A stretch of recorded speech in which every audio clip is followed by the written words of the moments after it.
സ്ഥിരം തട്ടിപ്പ് നടത്തുന്ന ഇൻഷുറൻസ് കമ്പനികളെ ഉപഭോക്തൃ കമ്മീഷൻ കൈയോടെ പൊക്കി. ആരോഗ്യ ഇൻഷുറൻസ് എടുത്ത വ്യക്തിക്ക് ഇൻഷുറൻസ് തുക നിഷേധിച്ച സംഭവത്തിലാണ് ഇൻഷുറൻസ് തുകയും 15,000 രൂപ നഷ്ടപരിഹാരവും നൽകാൻ മലപ്പുറം ജില്ലാ ഉപഭോക്തൃ കമ്മീഷൻ വിധിച്ചത്. മാത്രമല്ല, കോടതി ചെലവും കൊടുക്കണം. തൊഴുവാനൂർ സ്വദേശി കളത്തിൽ വീട്ടിൽ എം മിനി സമർപ്പിച്ച ഹർജിയിലാണ് കമ്മീഷന്റെ ഈ സുപ്രധാന വിധി. പരാതിക്കാരിയുടെ ഇടതുകാലിന് അസുഖം വന്നതിനെ തുടർന്ന് തൃശൂർ ദയാ ഹോസ്പിറ്റലിൽ അഡ്മിറ്റ് ചെയ്ത് ചികിത്സ നടത്തി. ആശുപത്രിയിൽ ഇൻഷുറൻസ് കമ്പനി നേരിട്ട് പണം അടയ്ക്കാൻ ബാധ്യസ്ഥരായിരുന്നെങ്കിലും പണം അടച്ചില്ല. പകരം ബില്ലുമായി ഇൻഷുറൻസ് കമ്പനിയെ സമീപിക്കാൻ നിർദ്ദേശിച്ചു. അപ്രകാരം ബില്ലുകൾ സമർപ്പിച്ചുവെങ്കിലും കമ്പനി പണം നിഷേധിച്ചു. ഇൻഷുറൻസ് പോളിസി എടുക്കുന്നതിന് മുൻപ് അവർക്ക് അതായത് ഈ പരാതിക്കാരിക്ക് അസുഖമുണ്ടായിരുന്നുവെന്നും അത് മറച്ചു വെച്ചാണ് പോളിസി എടുത്തതെന്നും പറഞ്ഞാണ് ആനുകൂല്യം നിഷേധിച്ചത്. രേഖകൾ പരിശോധിച്ച കമ്മീഷൻ കമ്പനിയുടെ വാദം നിരാകരിച്ചു.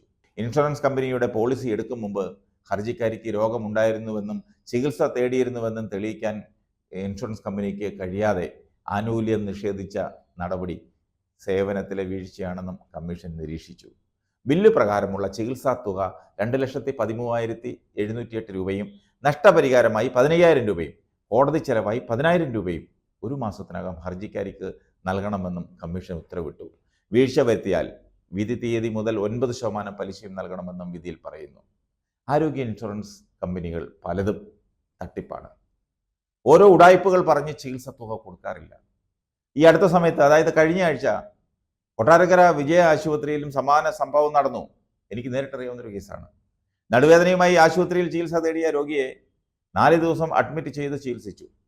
ഒടുവിൽ 15,000 രൂപയുടെ ബില്ല് ആശുപത്രി അധികൃതർ അടപ്പിച്ചു. ആശുപത്രിയിൽ അഡ്മിറ്റായാൽ എല്ലാ ചെലവും തങ്ങളാണ് ചെയ്യുന്നത്, AC റൂം ഉൾപ്പെടെ അനുവദിക്കുമെന്നൊക്കെ പറഞ്ഞാണ് സ്റ്റാർ ഹെൽത്ത് ഇൻഷുറൻസ് പോളിസി എടുപ്പിച്ചത്. വർഷങ്ങളായി കൃത്യമായി പ്രീമിയം അടയ്ക്കുകയും ചെയ്യുന്നു. ഇപ്പോൾ ക്ലെയിമിന് കൊടുത്തപ്പോൾ നേരത്തെ നടുവേദന ഉണ്ടെന്നും പറഞ്ഞ് ബില്ലുകൾ ചവറ്റൊട്ടയിലെറിഞ്ഞു. ഇതാണ് ഇവിടെ നടക്കുന്നത്. ഇതുപോലെ ഒട്ടേറെ സംഭവങ്ങളുണ്ട്, ഒട്ടേറെ പരാതികളുണ്ട്. ഈ ഇൻഷുറൻസ് കമ്പനികളെ നിലയ്ക്ക് നിർത്തണം. മോഹന വാഗ്ദാനങ്ങൾ നൽകി ആളുകളെ ചേർത്തിട്ട് പറ്റിക്കുന്ന ഇടപാട്, ഈ ഉടായ്പ് ഇനിയെങ്കിലും അവസാനിപ്പിക്കണം.